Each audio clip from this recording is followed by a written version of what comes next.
The first shell did not hit us. It hit the building ahead and to the right, but inside the tank there was no difference. The shock came through the street, through the tracks, through the floor plates, and into my boots. Dust fell from the seams above my head. Something metallic rang once inside the hull, a thin sound, almost delicate, and then the engine drowned it. I had both hands on the controls. My left foot held the clutch down just enough to feel it tremble. My right foot rested on the accelerator. The V2 diesel behind me shook the whole machine with its steady violence. Hot oil, fuel, exhaust, steel rubbed smooth by many hands. That was the air I breathed. Not fresh air, not city air, the breath of the tank itself. I looked through the driver's slit and saw almost nothing. A narrow horizontal wound in the armor. Smoke, broken brick. A torn length of telephone wire hanging into the street. Snow darkened by soot. A wall with half a doorway still standing for no reason anyone could explain. Stalingrad. The commander struck my shoulder twice with his boot. Forward. I eased the clutch out. The tank moved with that heavy, reluctant pull that always reminded me of dragging a stubborn animal through deep mud, even when the ground was dry. We rolled over shattered masonry and something softer beneath the left track that I did not allow myself to think about. Above me, the turret traversed a few degrees. I heard the gunner breathing too fast. The loader muttered a prayer I had already heard 3 times that morning. None of us believed prayers changed anything. But men keep speaking when silence becomes too large. Then came another impact, closer this time. The hull lurched. A sharp crack slapped against the front armor. Small arms, maybe a ricochet, maybe fragments. I kept going because stopping in a street like that was another word for dying. That is how Stalingrad began for me. Not with speeches, not with flags, not with music. With poor visibility, frozen steel, and the knowledge that the men beside me could be alive now, and ash before the next intersection. I had not been born for any of it. I came from a village so small that even district officials sometimes mispronounced its name. Birch trees, flat fields, a river that froze thick enough in winter for a cart to cross if the horses were not spooked by the cracking ice. My father repaired farm tools and cursed machines as if they had intentions of their own. I learned young that metal was honest in a way men were not. If a gear was worn, it slipped. If a bearing seized, it screamed before it failed. Even an engine about to die usually gave warning to the man listening carefully enough. Before the war, I worked on tractors, not many. We did not have enough. But I knew the sounds of diesel and bad fuel, the feel of a transmission fighting the hand that moved it, the stink of leaking oil on hot metal. That is probably why they sent me into armor. The Army did not ask what I wanted.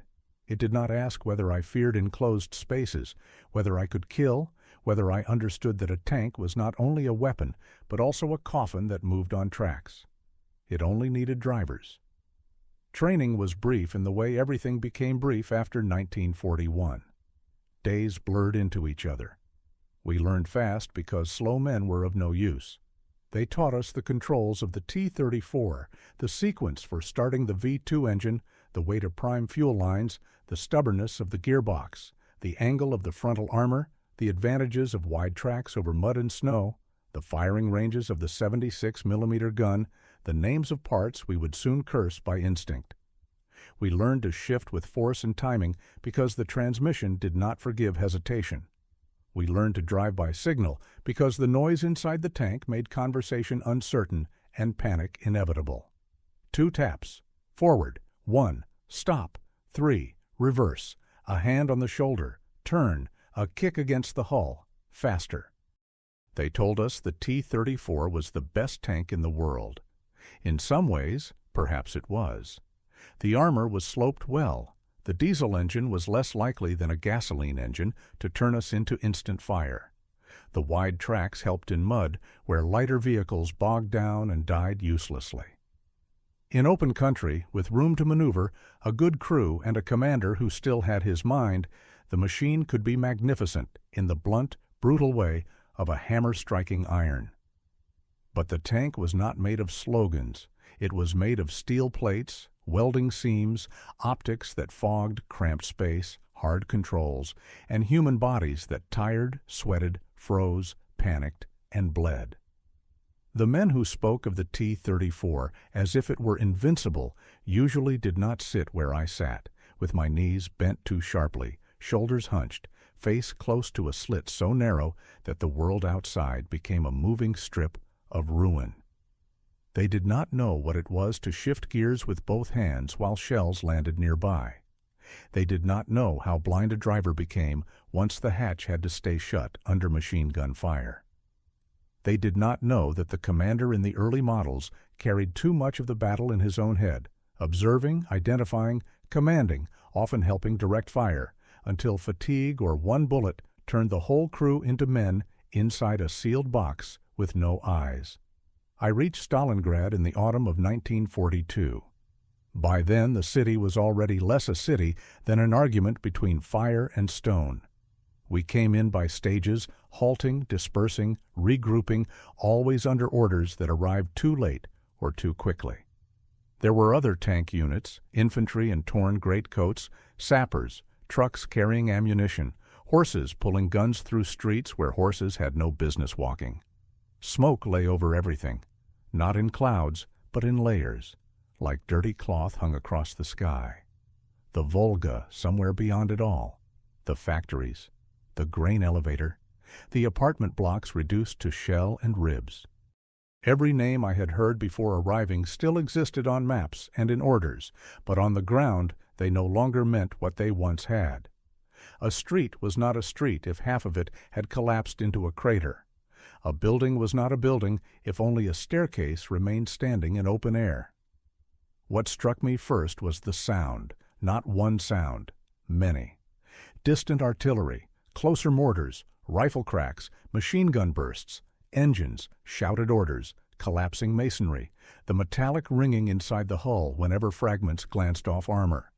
Yet somehow beneath all that was another sound, the city itself, breaking apart grain by grain, glass falling, bricks settling, fire eating wood.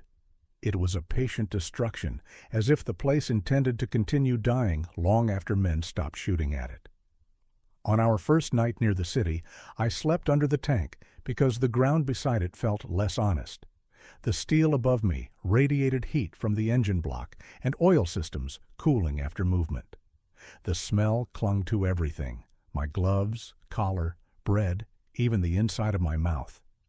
I remember looking at the underside of the hull and thinking how thin the bottom armor seemed when viewed from beneath, how vulnerable a tank really was once one looked at it from the wrong angle. Mines, satchel charges, fire from above. It was an unpleasant thought, so naturally it stayed with me. At dawn we moved up with infantry support, at least in theory. In practice, theory died faster than men in Stalingrad. Coordination between tanks and infantry demanded line of sight, radios that worked, runners who reached their destination, officers who knew where adjacent units actually were, and conditions that allowed one arm to recognize the other. We rarely had all of that at once. Smoke obscured positions. Rubble blocked movement. Infantry took cover in cellars and shell holes, while tanks pushed ahead into streets too narrow, too exposed, or too choked with debris for sane movement. Sometimes the infantry thought we had abandoned them. Sometimes we thought they had disappeared. Often both were true within the same hour. In the first serious engagement I remember, we entered a street lined with broken apartment blocks and factory debris. The commander had his hatch open because he needed to see. Through my slit, I could only make out a low ridge of rubble across the road and the corner of a burned-out tram. The tank ahead of us turned left to angle its front armor toward a suspected gun position. I saw only the rear of its turret and the sway of its external fuel drums. Then a German anti-tank gun fired from somewhere ahead, maybe 150 or 200 meters. The flash came first, quick and yellow in gray air. A heartbeat later, the shell struck the other tank with a crack that felt personal. The machine stopped as if the engine had been cut. No dramatic explosion, just a violent arrest of motion.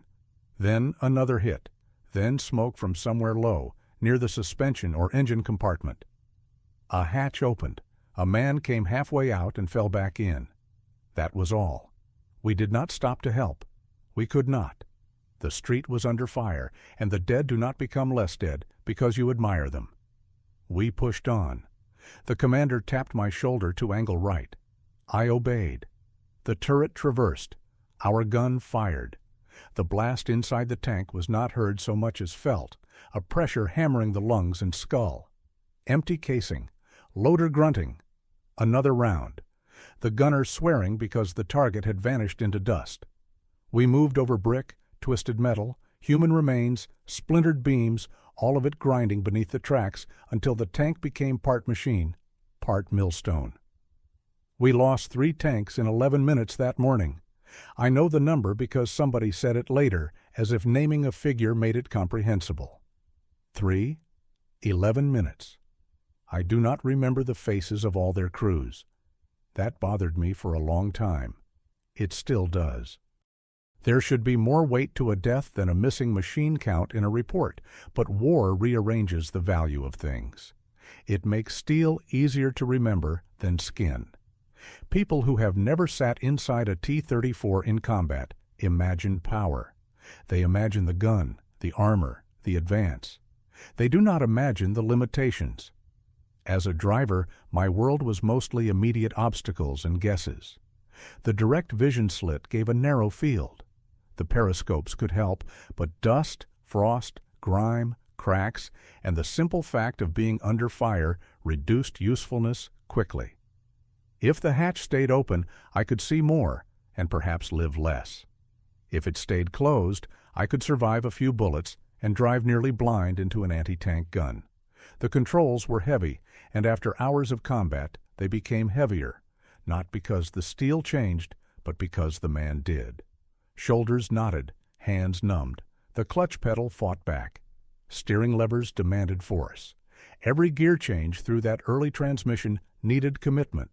If you were gentle, it mocked you. If you were clumsy, it ground and jammed. Under ideal conditions, that was exhausting.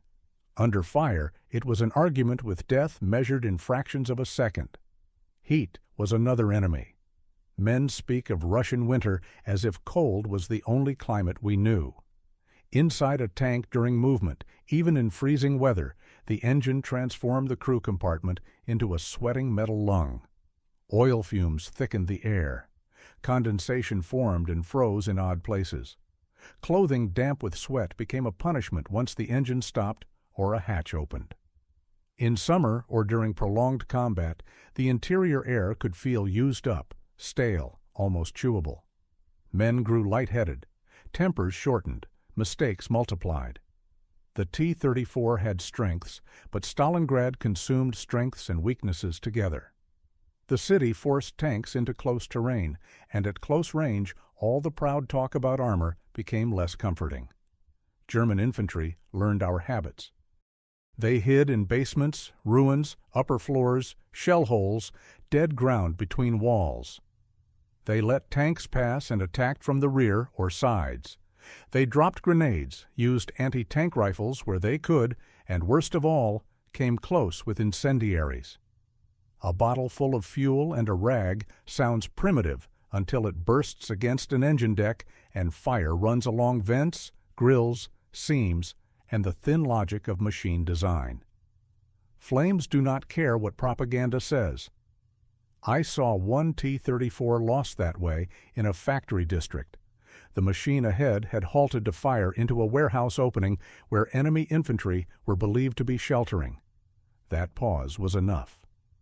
2 Germans emerged from somewhere impossibly near, silhouettes against dust and broken brick. One threw and missed. The bottle shattered on the ground. The second hit the rear deck. Fire spread low and fast, clinging in orange sheets around the ventilation area. The tank lurched forward, then stopped. The commander tried to open the hatch, but flames and smoke were already rolling over the turret roof. He came out anyway. He was burning. I saw him slap at his own face with both hands as if trying to remove a mask. Then he fell behind the hull and vanished in the smoke. We could not stop. The street behind us was blocked, and the one ahead was under fire. We moved around them close enough that I smelled burning paint and insulation even inside our own tank. The loader beside me whispered a name. Maybe it was the commander's. Maybe it was God's. I do not know. There are moments in combat when fear is sharp and immediate, and moments when it becomes a heavy film over everything. Stalingrad gave us both. The sharp fear came under direct fire during near misses, when the hull rang and the commander's voice changed. The heavier fear arrived later, in pauses, in waiting, when the engine idled and one realized there would be another street, another attack, another day or hour in which chance would again be asked to choose among the men nearby. Waiting beside the tank at dusk, listening to distant gunfire, was sometimes harder than the fighting itself. In battle, the body has tasks. In waiting, the mind begins its own war. We learned quickly how fragile the crew was as a system. The commander was everything above my head. He had to observe, identify threats, decide movement, direct the gunner, track infantry, judge terrain, read the battle, and somehow remain calm enough that his voice did not infect the rest of us with panic. If he lost control, the crew fractured. If he died, the tank often became a blind animal. That happened to us in October. We were repositioning under sporadic fire along the edge of a shattered residential block. The commander kept his hatch open because every other tank that day had nearly driven into craters or walls when buttoned up. Snipers were active. We knew that. Everyone knew it. Knowledge changes nothing if the alternative is blindness. He leaned higher than he should have, scanning left toward an intersection masked by rubble. I was watching only the narrow strip ahead through my slit when I heard a sound unlike the others. Not a shell strike, not a ricochet. A short, hard snap from above, then something heavy collapsing partly into the turret. No one said anything for perhaps 2 seconds. That is longer than people think. Then the gunner shouted his name. The loader grabbed at the commander's shoulders. Blood came down through seams and onto the back of my hand, where it rested near the controls. Warm, sudden, intimate. I kept driving because no one had told me to stop. Without the commander, there was no one to tell me where to go, what to angle toward, whether the threat was left or right, near or far, visible or imagined. The gunner tried to look through his own sights and hatch line, but his view was not enough. The loader dragged the body backward, cursing, crying, breathing hard. For a few seconds we were alive, but no longer a crew. Only separate frightened men inside one machine. Panic does not always arrive screaming. Sometimes it enters quietly, as hesitation. A gear not selected quickly enough. A turn delayed. A question asked into the intercom that no one answers. A sudden awareness of how thin the hatch edges look, how close the fuel smell seems, how impossible it would be to get out if the tank caught fire facing the wrong direction. We survived that day only because the tank commander in the vehicle behind us saw our disorder and signaled us back. Had we remained in that intersection another half-minute, we would likely have died there with our commander folded half inside the turret like a broken hinge. Afterward, we received another commander, then another later. Men came and went. Tanks came and went. The city remained, if that word still fits a place so reduced. By then, my life was measured not in dates, but in starts and stops, in whether the engine caught, whether the fuel reached us, whether the road ahead was a road or a field of masonry pretending to be one. The T-34 demanded attention even when idle. Tracks had to be checked, tension adjusted, road wheels inspected, leaks found, filters cleaned when possible, ammunition reorganized, spent casings cleared, optics wiped, weapons serviced. We slept near the tank, under it, against it, or inside it when the cold cut too deep. The hull plates held heat for a while after movement. In winter, that warmth felt almost human. Men pressed their backs to steel that had recently been trying to keep them alive and pretended that counted as rest. I remember one night near the factory district when the temperature dropped so low the metal seemed to bite through gloves. We had to prepare the engine carefully in the morning or risk failing to start under emergency conditions. Oil thickened in the cold. Batteries lost strength. Fuel lines sulked. We heated what we could, cursed what we could not, and listened always for artillery. The loader had frost on his eyelashes. The gunner's fingers shook, not from fear, but from cold and fatigue.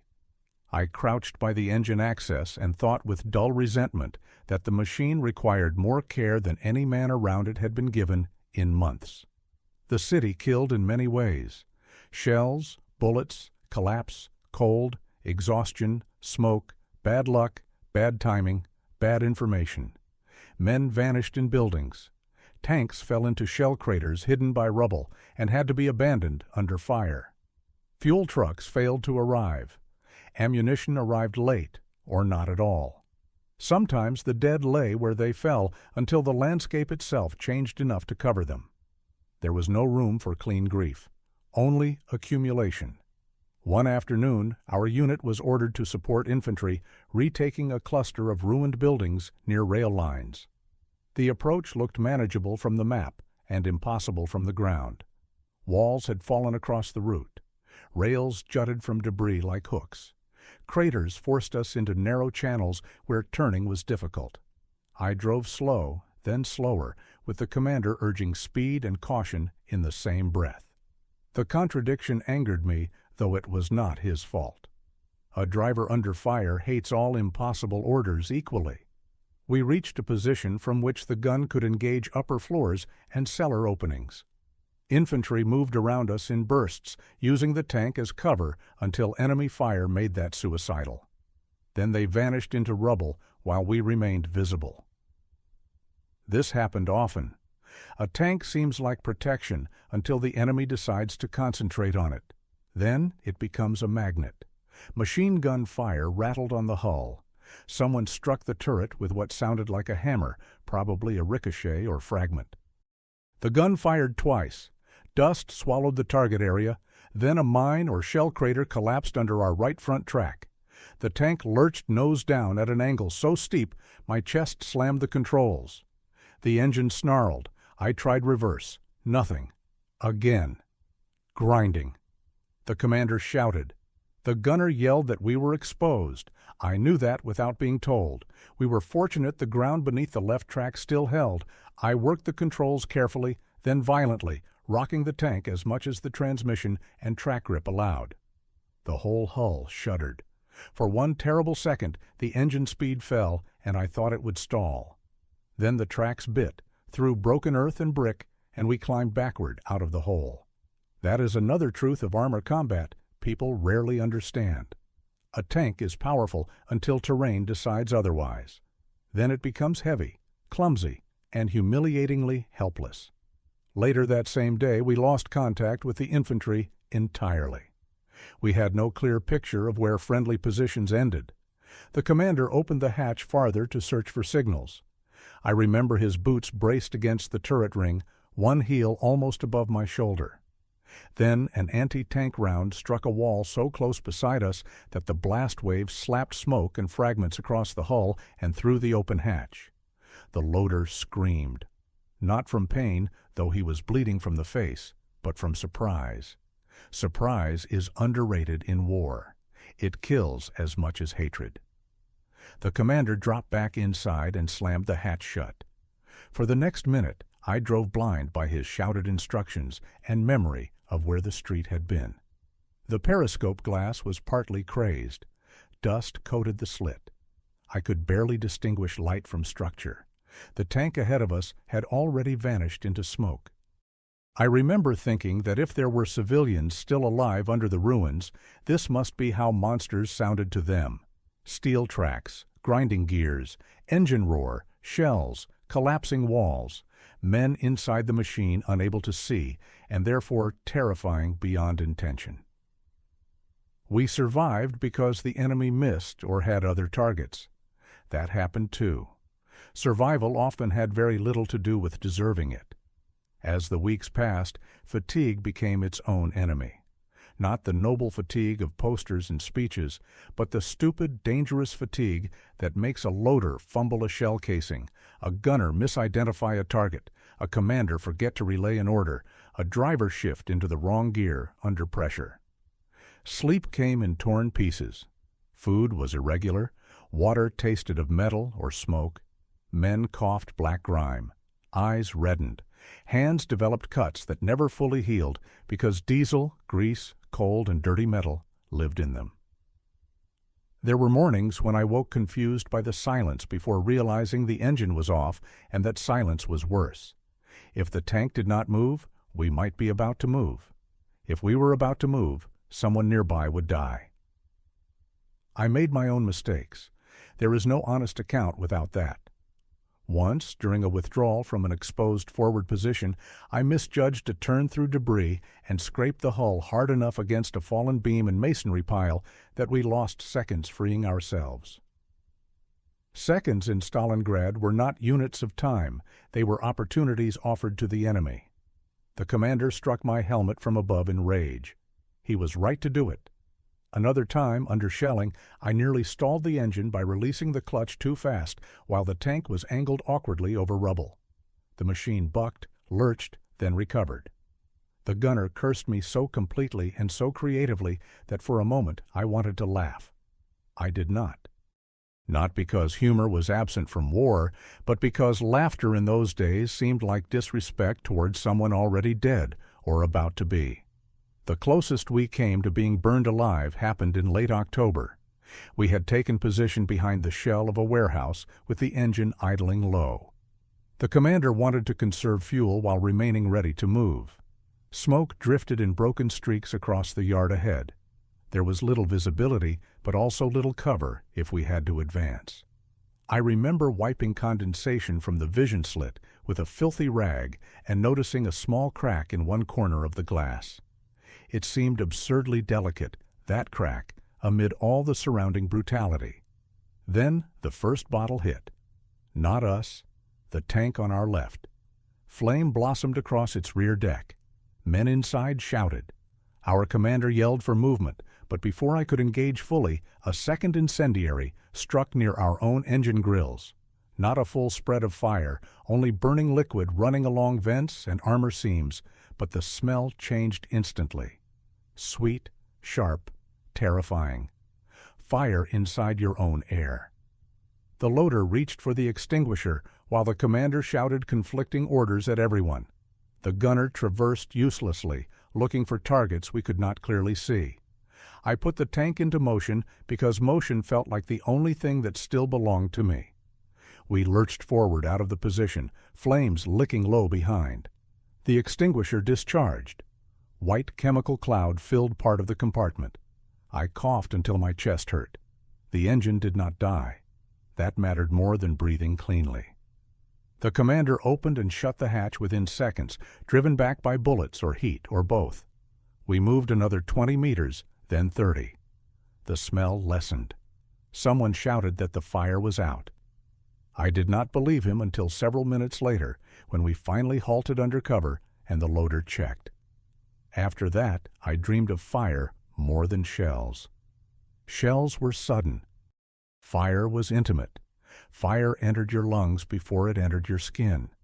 In the middle of all this, the city still contained civilians. Fewer all the time, thinner, quieter, almost ghost-like. I saw an old woman once carrying a bucket through rubble while 2 tanks moved past in opposite directions. She did not look at either of us. That frightened me more than if she had screamed. Another time I saw a child in a cellar doorway watching our tank as if studying an animal. Then artillery came in and the doorway vanished in dust. I never learned whether the child had run or died, or perhaps had not been there at all, and my tired mind simply needed one more witness. By November the weather hardened. Streets froze into ridges and polished ruts. The tank behaved differently on frozen ground, sometimes better, with less mud drag, sometimes worse, because traction changed unpredictably over rubble glazed with ice. Starting the engine in the cold became an ordeal. We cursed the batteries, the oil, the stiffness in our hands. Yet once warmed, the tank felt almost eager in the hard air, and that eagerness was dangerous because it invited confidence. Rumors spread before orders did. There would be a major counteroffensive. The Germans were stretched, their flanks were weak, other fronts were moving. Encirclement was possible.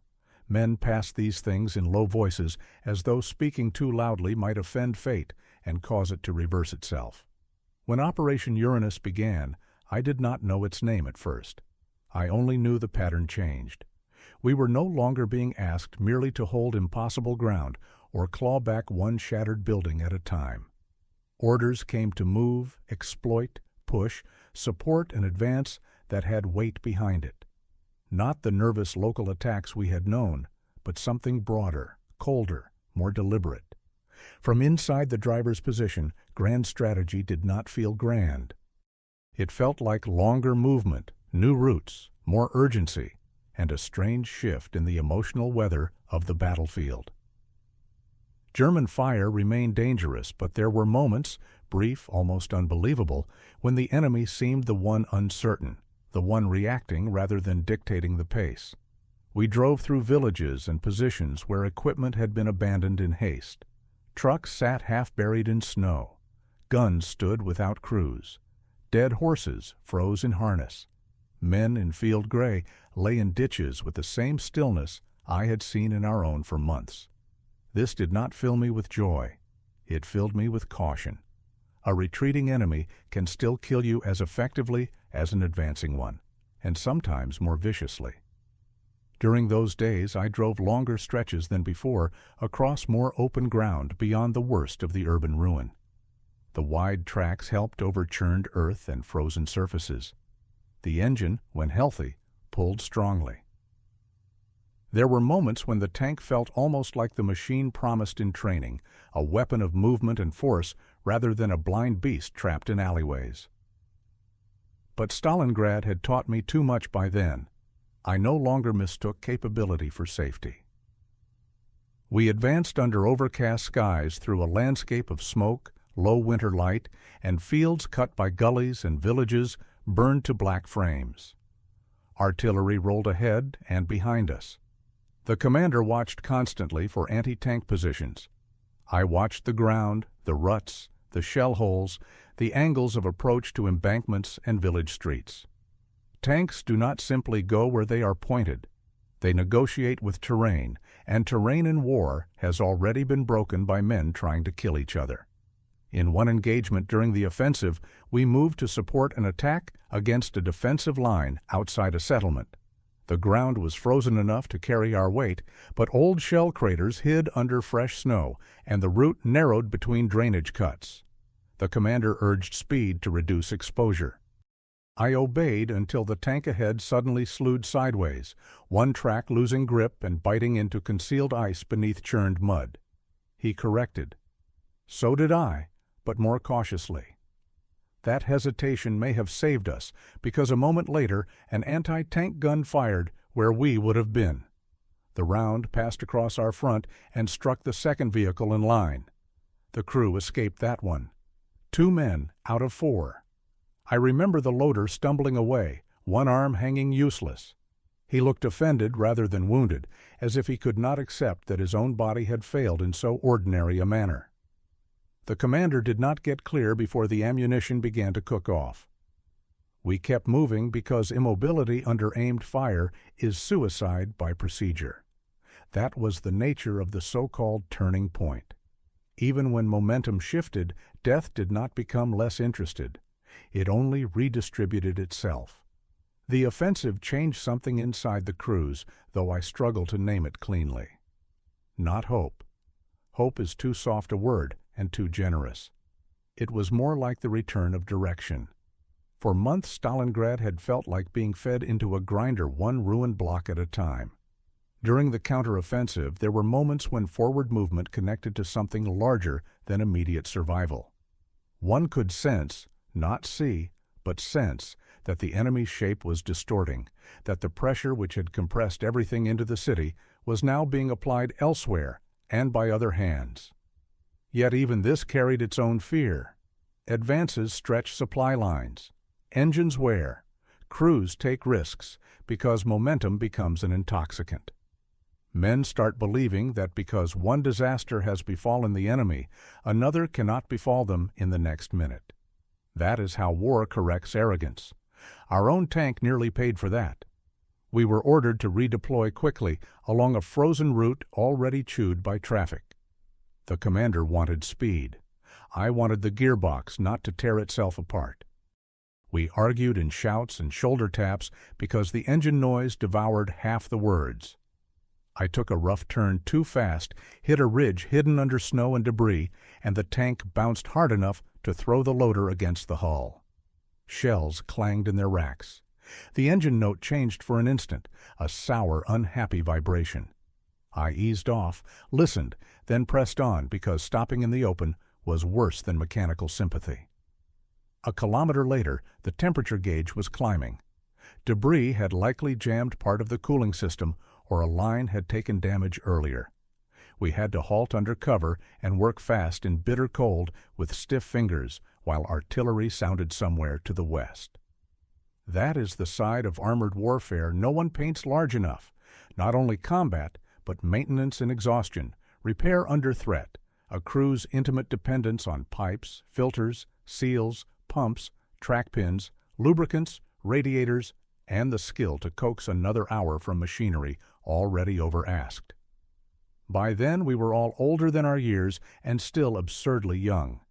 Men died, replacements arrived, ranks changed, names blurred. I remember boots more than faces, voices more than features, hands more than eyes.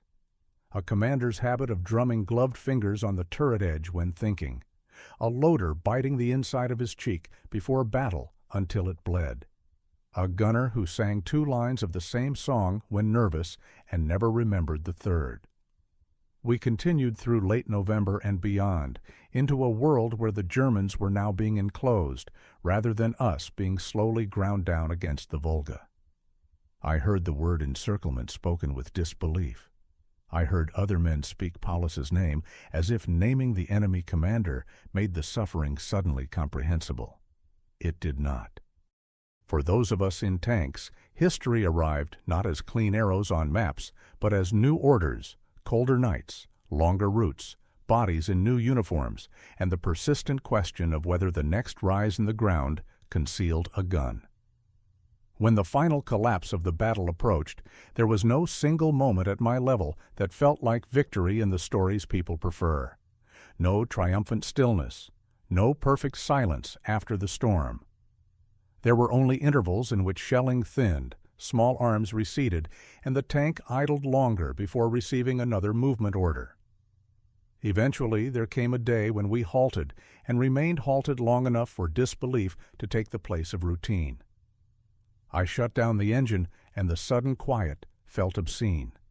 For some seconds, my body still vibrated with phantom motion. My hands remained curled as if around controls that no longer needed holding. I climbed out through the hatch, and the air struck my face with a cold so clean it seemed almost from another planet. Smoke still drifted over the city. Ruins still stood. Fires still smoldered in places. Men still moved like tired shadows between machines and walls. Yet something fundamental had changed. The battle that had devoured months, divisions, neighborhoods, and names had reached a point beyond which even I, a driver who saw the world mostly through a slit, could feel that the direction of the war had shifted. I looked back over Stalingrad and did not think of victory. I thought of absence. Buildings absent, streets absent, friends absent, the man I had been before absent. That is what battles leave when they become large enough. Not only graves, not only wreckage. They leave vacancies in the mind where ordinary life once stood. We remained with the tank because men like me always remained with the machine after the noise ended. There were inspections, repairs, movement orders, new assignments, rumors of transfer, endless practical tasks. War never stops to let one absorb it properly. But inside me something had settled into a harder shape. Not courage. I am careful with that word. Courage suggests clarity, and there was very little clarity in what we did. What settled in me was endurance stripped of illusion. I no longer believed in invincible tanks. I no longer believed in quick death as the worst outcome. I no longer believed that surviving a battle meant escaping it. After the war, I stayed near engines for a long time. Not because I loved them more than people, though there were periods when that may have been true, but because machines kept their suffering visible. A cracked housing is cracked, a bent shaft is bent, a worn gear can be replaced. Men return with no obvious fracture and remain broken for decades. A tank at least tells you where the damage is. Even now, if I close my eyes, I can feel the T-34 from the inside more clearly than I can remember certain rooms I lived in later. The width of the driver's hatch, the rough edge where a glove once snagged, the exact resistance of the clutch pedal near the bottom of its travel, the way the gear lever fought second gear when cold, the shape of the vision slit when frost gathered at the corners, the smell of the engine after a long halt, hot metal slowly surrendering heat into winter air, the metallic taste that came into my mouth before combat and stayed there after, the concussion of the gun, the scrape of track over brick, the heavy ringing note after a nearby impact, the horrible silence when the engine finally stopped and no one spoke because each man was listening to see whether he was still alive. People ask what really killed us at Stalingrad, and they expect one answer: the Germans, the cold, hunger, fire, shells, bad commanders, bad luck, the city itself. All of them are true, and none are sufficient alone. What killed men there was blindness inside steel, heat and fumes inside armor that outsiders imagined as protection, engines strained past their design under constant stress, streets too narrow and broken for tanks built to maneuver, infantry separated from armor by rubble, smoke, fear, and failure of communication, commanders forced to expose themselves to sea and dying for that necessity, exhaustion turning skilled men into slow men, panic entering quietly after the death of one key crewman, fire from bottles at 10 meters, doing what guns at 500 sometimes could not, a gearbox resisting at the wrong second, a shell crater under snow, a hatch jammed by deformation or flame, a single sniper's bullet through one man's skull, causing 4 others to become blind and nearly dead, the lies men told before battle, the truths they learned during it. And still we kept driving. That is perhaps the ugliest fact, and the most human. Not that we were fearless, not that we were noble, that we continued after understanding enough to know what continuation meant. I remember a morning near the end, after a night of poor sleep under the hull. Frost covered the outer plates. The loader was blowing into his hands. The gunner sat on a road wheel smoking something foul. The commander checked the turret ring with a seriousness usually reserved for wounds. The city behind us exhaled smoke into pale light. Somewhere, artillery still sounded. I looked at the tank and thought, this machine has carried me through hell, and if ordered, I will climb back inside it again. There was no pride in that thought, only recognition, because war reduces men until obedience and survival almost become the same motion. When I speak of Stalingrad now, I do not want statues built from the telling. I do not want clean words laid over dirty memory. I do not want anyone to imagine the inside of a T-34 as a place of glory. It was a place of labor, terror, heat, noise, courage, when courage could no longer be distinguished from necessity, and shame when survival came at the cost of leaving others where they burned. I saw men run from burning tanks and be cut down before they hit the ground. I saw others not run at all because the hatch would not open or because the first breath outside would have been through flame.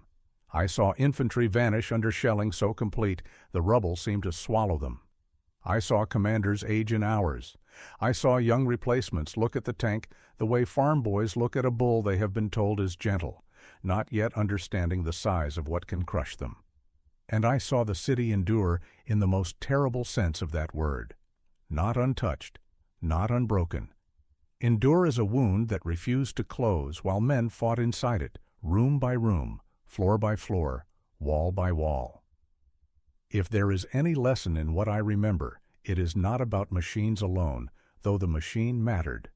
It is that war strips every idea down to its working parts. A tank becomes visibility, armor angle, engine temperature, track grip, crew discipline, communication, fire risk, ammunition, luck.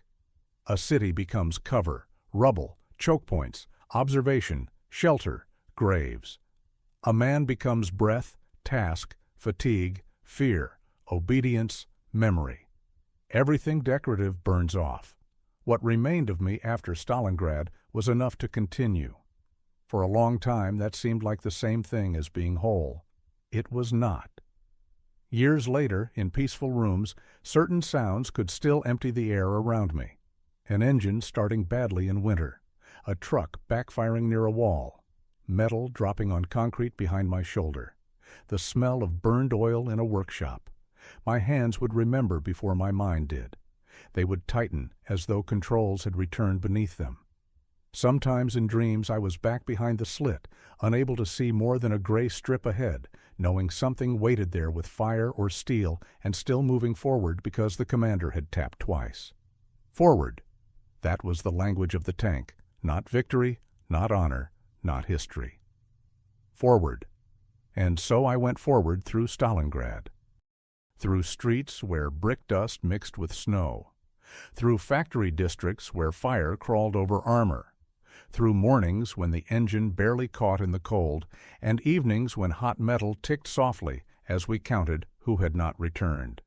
Through the death of commanders, through blind turns, through stalled seconds that felt longer than childhood, through Operation Uranus and the strange, grim sensation of the enemy beginning at last to bend. Through the ending that was not an ending, only a lessening of noise and an increase in ghosts.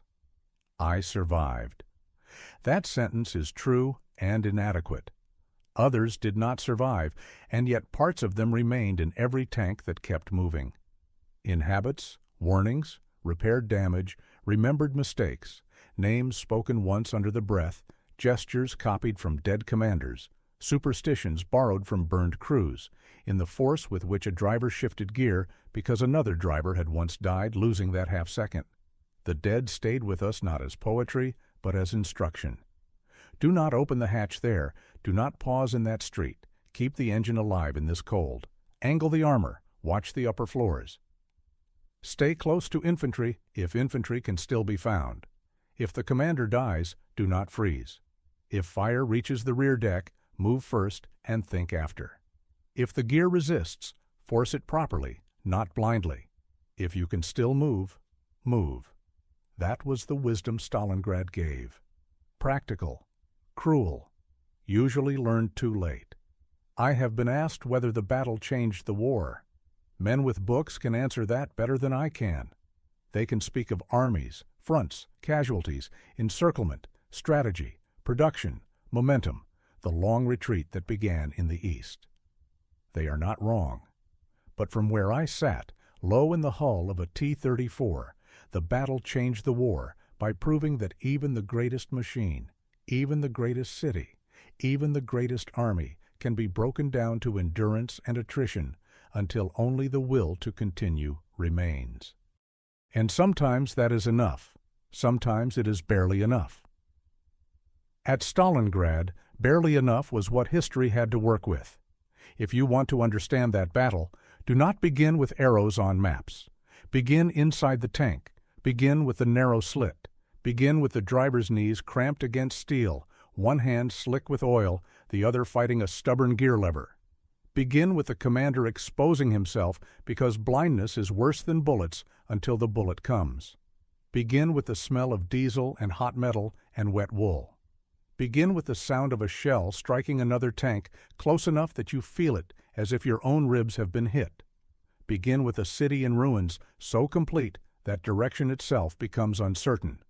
Begin there and only then move outward to armies and dates. Because that is how it was lived, not from above, from inside. And from inside, Stalingrad was not a legend. It was a machine full of frightened men driving into smoke because they had been told to, because the men behind them needed them to, because the men ahead of them were dying already, because stopping seemed impossible, because movement was the only argument left against annihilation, because by the time we understood the true nature of the battle, we were already too deep inside it to do anything but continue. I can still hear the engine now when the room is quiet enough. I can still feel the front hull rise over rubble. I can still smell the burned oil. And sometimes, in the small hours before dawn, I am again 20 years old, inside that steel shell, looking through a slit narrow as a wound, entering a ruined street in Stalingrad while the commander taps my shoulder twice. Forward.